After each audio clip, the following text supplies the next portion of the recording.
اوبه له کوم ځایه منځته راځي؟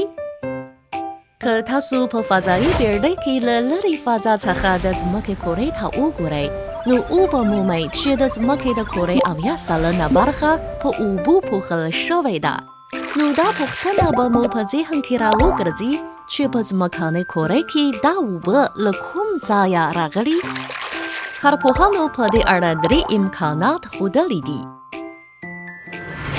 لومړی، کارپوهان په دې اند دي چې د ځمکنۍ کرې اوبه له لرې فضا څخه راغلي دي.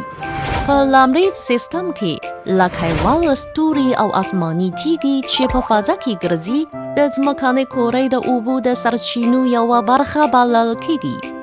خلک اوس په دې پوهیږي چې لکهوال ستوري له یخونو او ګردونو څخه جوړ شوي دي. کله چې دغه ستوري له ځمکې څخه تیریږي او د ځمکې په اتموسفیر کې ننوځي، نو سوځېږي او بخار ترې پورته کېږي. برسېره پر دی، آسماني تیږې هم د همدې کرې د اوبو د سرچینو یوه برخه بلل کېږي. په ځینو آسماني تیږو کې د اوبو مالیکول شته دي.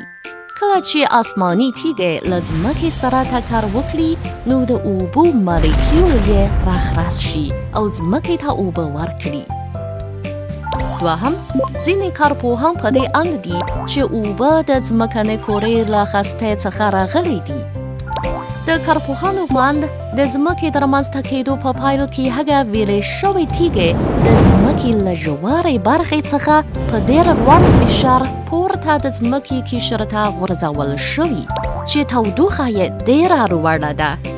په دغو تیږو کې د بخار په شمول ډول ګازونه شته دي او بخار یې د ځمکې پر قشر پر اوبو بدل شوی دی. دریم، ځینې کارپوهان بیا په دې اند دي چې اوبه له لومړي اتموسفیر څخه منځته راځي.